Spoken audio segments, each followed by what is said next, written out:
Dober večer, cenjene gledalke, spoštovani gledalci. Moje ime je Aljuš Pertinač. Ministrica za zdravje Milojka Kolar Celarc je bila v petek pozno popoldne pregledana na UKC Ljubljana, od sobote zjutraj pa je že v domači oskrbi. Ministrici seveda želimo čim hitrejše okrevanje.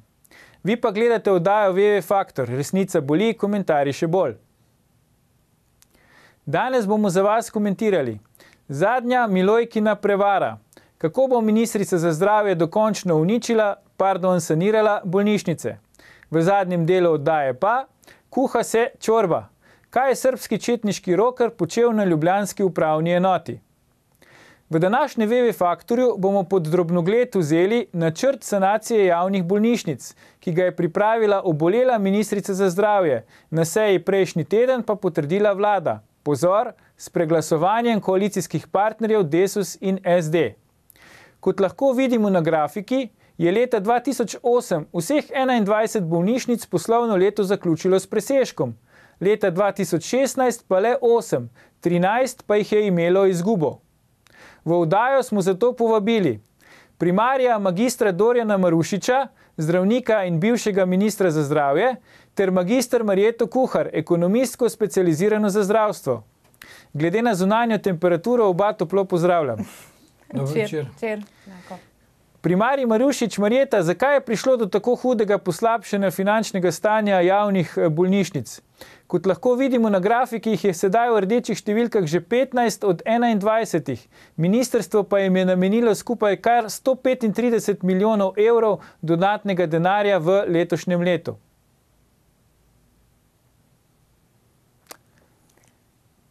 Dobro, zdaj vidimo še podatke glede razdelitve sredstev, pa kakšen je bil kriterij za to razdelitev? Izvolite. No, če smem. Ja, izvolite. Ali da mi prednost? Ne, kar izvolite. Izkoristil bi to priložnost, da želim ministrici čim prejšnje povrnitve zdravja. Kot komentator glede na temo pa moram izpostaviti, da verjetno pristopi, ki jih z vsemi napori vpeljuje ta vlada, žal do sedaj niso obrodili sadov. Dejstvo je, da v zdravstvenih sistemih je potrebno postaviti tudi center državljana, upajmo ne bolnika, nikakor ne izvajalca, bolnišnice ali zdravstvene domove. Ti morajo biti v sistemu tako postavljeni in učinkoviti, kakovostni, da sistem deluje. Glavna pripomba v zadnjem obdobju je v tem, da se zdravstveni sistem šibi vis-a-vis uporabnikov, državljanov in državljank. Glede samega ukrepa pa moram izpostaviti, da sem bil eden prvih, ki je javno pozval, da je potrebno čim prej pripeljati sveži denar. Mislim, da je bilo to pred letom dni, takrat, ko naj bi bil predstavljen zakon o zdravstvenem varstvu, zdravstvenem zavarovanju, vendar seveda ne na tak način, kot je bilo to izvedeno. Ampak, če se mogoče tukaj za trenutek ustavimo pri denarju, dovolite primarij Marušič. Eden izmed problemov je verjetno tudi tako, kot ste že sami omenili, da bolnišnice tega denarja ne morejo porabiti za paciente in zaposlene. Imamo tudi ta graf, lahko vidimo, da pač s tem denarjem lahko zgolj pokrivajo kratkoročne obveznosti do financerjev in dobaviteljev.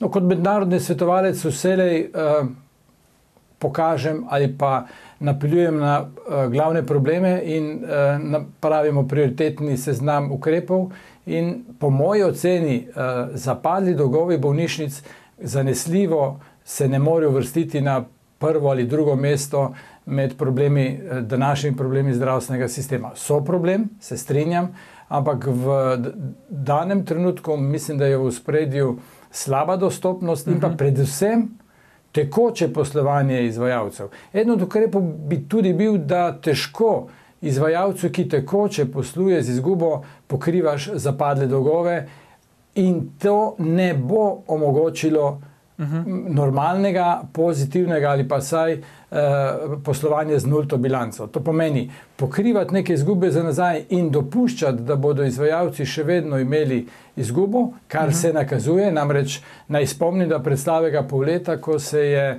najavilo na veliko, da zdravstveni sistem, predvsem sekundarni, bolnišnice potrebuje denar, v nekaj dneh je ta izguba iz 130 narasla na 170 in kar narašča eksponentno. Velja zelo preprosto. To delajo izvajalci, kar jim dopustiš ali jim nakažeš. Če jim dovoliš, če jim dopuščaš, da imajo veliko izgubo, ta bo naraščala. Ob tem pa seveda še ne moremo spregledati, da je v zadnjem obdobju pomembno narasel strošek delovne sile, tako vertikalno kot horizontalno. Kaj hoče s tem povedati? Povečalo se je število zaposlenih in povečale so se tudi osnovne plače pri posameznikih in to je po mojem glavni problem, ki potiska bolnišnice v rdeče številke. Marjeta, kaj ti praviš na ta način saniranja v narekovajih dolga bolnišnic, ko ministrica prime za roko tako rekoč direktorja bolnišnice, ki je v rdečih številkah, pa mu reče, pridi, greva poprositi za dodaten denar?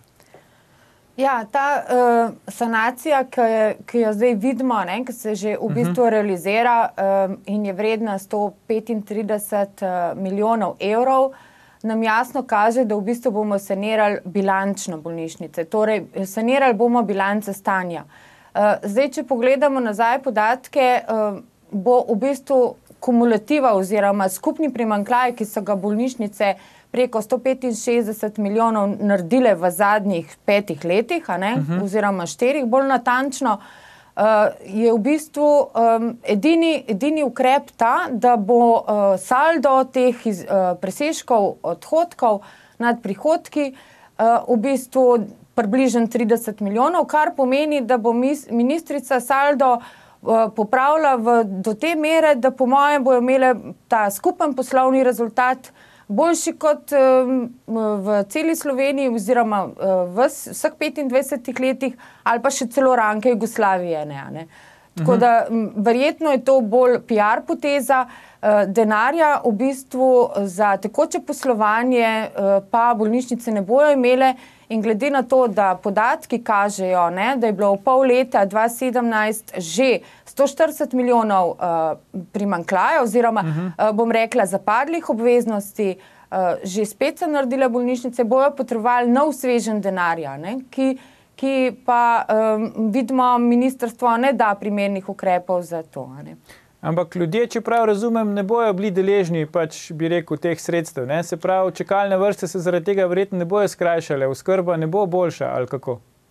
Ja, ne, v bistvu to gre samo denar v bilance in v bistvu dobaviteljem. Celo ministrstvo bo dobilo del teh finančnih sredstev za tiste, kjer v bistvu so namenjene amortizaciji, potem del sredstev gre pa dobaviteljem oziroma zapadlih računih.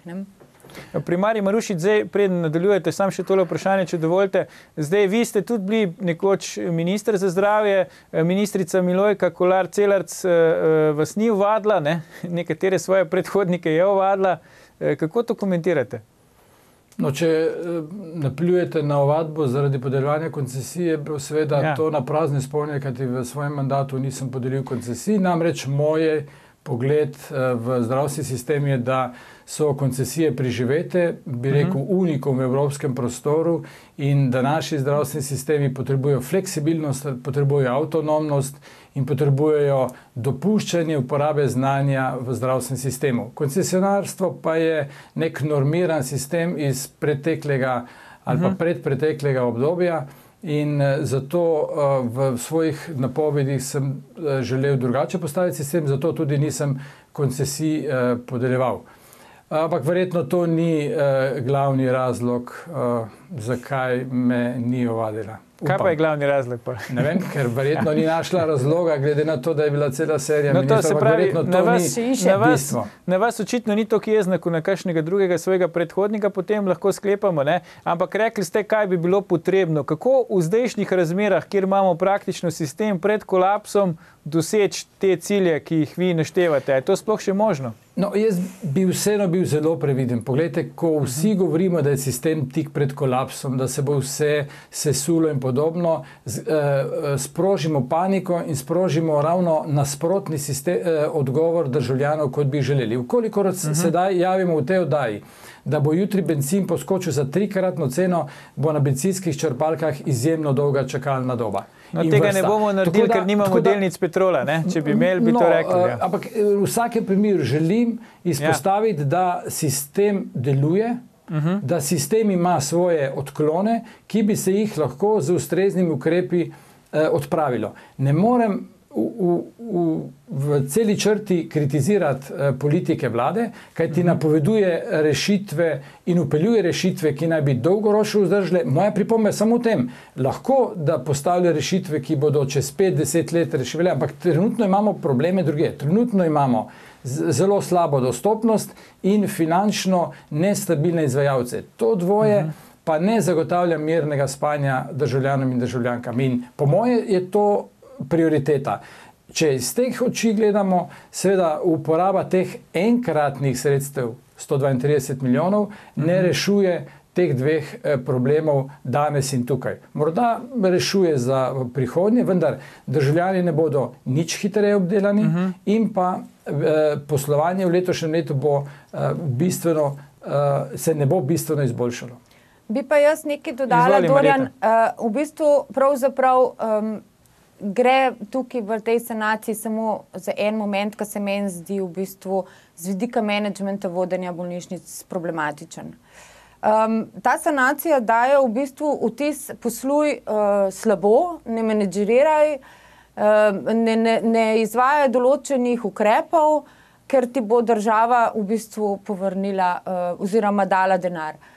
In se mi zdi nestimulativen do tistih bolnišnic, moramo vedeti, da skoraj 8 oziroma nekaj teh ima pozitiven poslovni rezultat. Ja, že, ampak ni stimulativen do te mere. Sporočamo, da ni problema, ne bomo že rešili in tudi z v bistvu sanacijskim odborom sporočamo, v bistvu, ki ga pripravlja, sporočamo, da bojo pripravili določene ukrepe. Bojo jih, v bistvu bi jih mogli pa že zdaj, ne?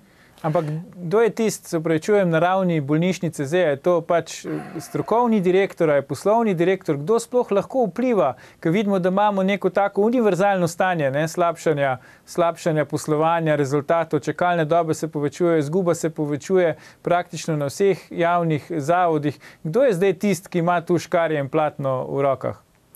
No, glede na to, da imamo javni sistem, da večinoma sredstev se namenja, ali večji del se namenja za plače, nekje 55% v bolnišnicah, 85% na primarni ravni v zdravstvenih domovih za plače.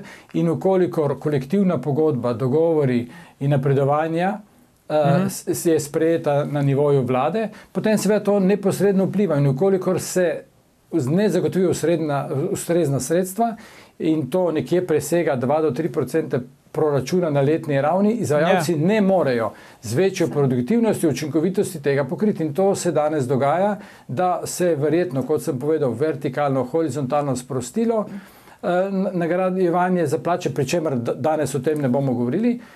Verjetno tako generalni kot strokovni direktor tu nimata pravih vzvodov. Če mi pa dovoljeno, sam komentar na sanacijski odbor oziroma glede na veljavno zakonodajo, ne vem, zakaj je potrebno na vso to strukturo, ki jo že imamo kleno postavljeno desetletje, postaviti še neko novo strukturo. Načeloma bi bilo teh 3 milijone evrov bolje uporabiti za skupno vrečo. Sam bi naredil mednarodni razpis za mogoče pilotske 3, 4, 5 bolnišnic. Prepričan sem, da bi se, tako kot sem že enkrat v neki drugi oddaji povedal, na ta razpis, ki bi bil mednaroden, javilo zelo veliko prodornih slovenskih menedžerjev, seveda bi morali biti ustrezno nagrajeni. Voditi največjo, v narekovajih, tovarno, to je klinični center, oprostite za tako nagrado, seveda ne more biti izziv za prodorne menedžerje. Torej, poiskati prodorne, napolnjene znanjem, mlade, ki bi lahko prevzeli take ustanove in jih ustrezno postavili v širši prostor. Marjeta, v 1 minuti, preden gremo na oglase, potem seveda nadaljujemo s to temo. Kaj je po tvoje poglavitni razlog za to, da se v zadnjih teh letih ministrovanja ministrice Kolar Celarc, ki sicer z vsemi kripli se po lastnih besedah bori za ohranjanje javnega zdravstva in za zmanjševanje izgub, zakaj se ravno v njenem mandatu pač te izgube ali pa to poslovanje bolnišnic tako poslabšalo? Ja, tako kot je Dorjan rekel, če ti vlada oziroma kolektivna pogodba določa plače, je to že en od teglajev tizga. Drug problem pa jaz vidim tudi v tem, da v bistvu vse te 4 zadnje leta smo splošni dogovor, torej tisti del programa, kjer bi ga izvajalci morali vedeti že januarja, sprejemali junija, julija, avgusta. In pogodbe so izvajalci dobili oktobra. Vsi vemo v zdravstvu, da če splošnega dogovora ni, da bolnišnice dobivajo v bistvu finančna sredstva oziroma priliv denarja, plačilo storitev po 12. To tudi omejuje v bistvu menedžerske možnosti za... Tako kot velja za celoten ostali javni sektor. Prav. Vrnemo se po oglasih, ko bomo nadaljevali s komentiranjem zadnje prevare ministrice Milojke.